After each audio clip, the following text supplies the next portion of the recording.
Hello everyone, hope you're having a wonderful day today. Welcome to the Film Insight channel. For today's video, we're gonna get into even more bar rescue bars and how they're doing now. So, without further ado, let's get right into the content, guys. Filling Station Pub. Sissy Shui immigrated all the way from Hong Kong to San Diego, California in 2003 to give her son Lenny a more promising future. After a decade of settling in, she finally opened up a business of her own, which was a bar called Filling Station Pub. Without sounding repetitive, at first it was successful, especially since it was located right in front of the Marine Corps Air Station Miramar. Shui was making over $60,000 a month at the bar's peak, and it was always filled with military personnel who were trying to have a good time. To attract the male clientele, she thought it would be a good idea to hire a handful of female bartenders, but this was a mistake since they only goofed around instead of working. They were also caught giving attitude to customers, so Shui was forced into being strict and firing her waitresses if they exhibited this kind of behavior. However, she became so unforgiving that she began to have a problem with staffing since she would cut them off for even the slightest of errors. The staff she did have left had little to no respect for her because she would just blame everything on everyone but herself. She even went as far as to install 16 CCTV cameras to scold her staff if they did anything that wasn't work-related. Failing to make a profit and repelling away not only customers but new employees, Shui needed to change something, so she called the legendary bar rescue host. Taffer agreed that she should target a more predominantly male clientele due to the bar's location, but she could never achieve that with the uninviting exterior, ugly interior, and her poor temper. Sadly, the bartenders that still stayed had little to no experience with mixing drinks, so oftentimes people would complain about the quality. What's more, they seemingly would drink while on duty, taking their shots in the bathroom where there weren't any cameras. Even Shui would have a drink with patrons.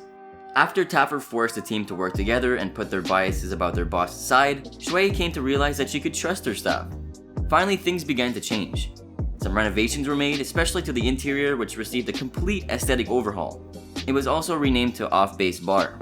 Today, it's still very much open, but with a very low rating, having 2.5 stars on Yelp. The biggest complaint is the cleanliness of this bar, but many praise the bartenders and the good prices.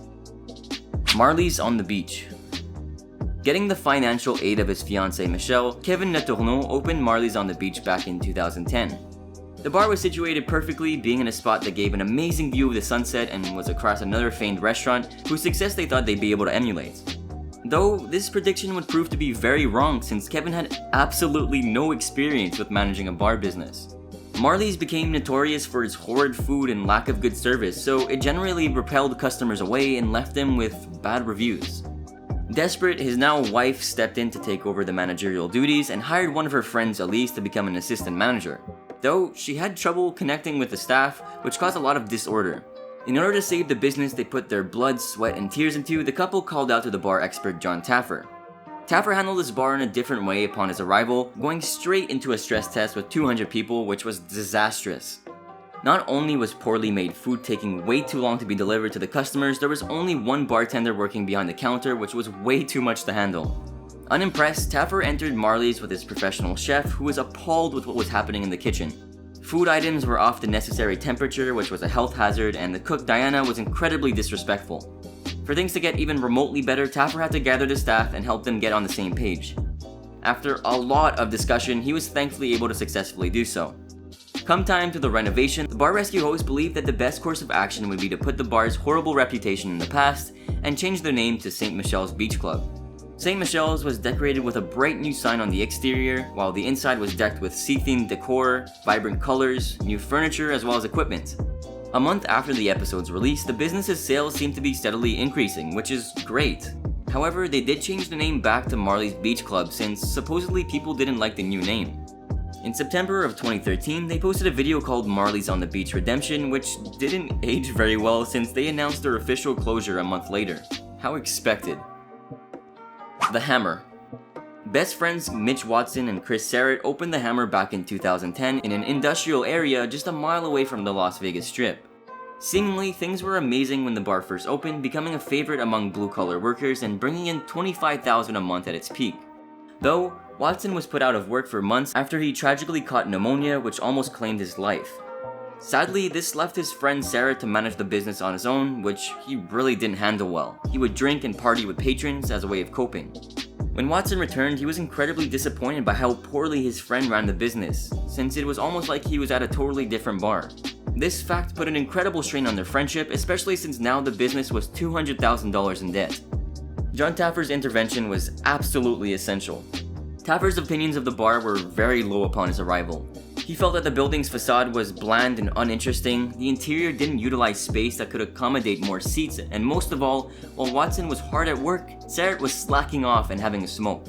Disgusted by this behavior, he raced inside but had trouble opening the door, needing to pull on it several times since it wouldn't budge. The bar had several issues, from literal mushrooms growing on equipment and bundles of dirt hanging from the ceiling that could fall into food, though the biggest problem was Sarrett. Other than his negligence, he has little care for other people's safety, willing to use bad meat if it will save him money. How disgusting. After some well-deserved reprimanding from Taffer, Sarrett finally took the initiative to become a respectable leader and patch things up with his friend, which is when things began to change. Being renamed to Hammer and Ales, Watson and Sarrett's new business had a surge in food and drink sales after the episode aired, which had mixed reviews. Staying open for a couple of years, it unfortunately closed down in 2016 for good since they sold the business to someone else. Today, it's owned by a man named Stephen Galdo, and it's called Owl, which has 24 beer taps, vegan food, video games, and live music. Sidelines Sports Bar and Grill. Rich Marinacci was forced to take over a buffet restaurant after the attendants failed to fulfill their payments back in 2006. Liking the available space, he decided to convert it into a sports bar using the profits from a successful franchise business. Investing $75,000 into the newly opened Sidelines Sports Grill and Bar, he easily made his money back. Though, the bar hit its peak in 2014, making $50,000 in profit. Seemingly with time, Marinacci began to realize that running a franchise was completely different than running a bar.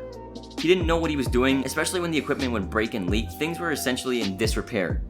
To bail him out of this rut, his father Jerry signed on to help him financially, but they still ended up losing, amassing a ridiculously high $350,000 in debt.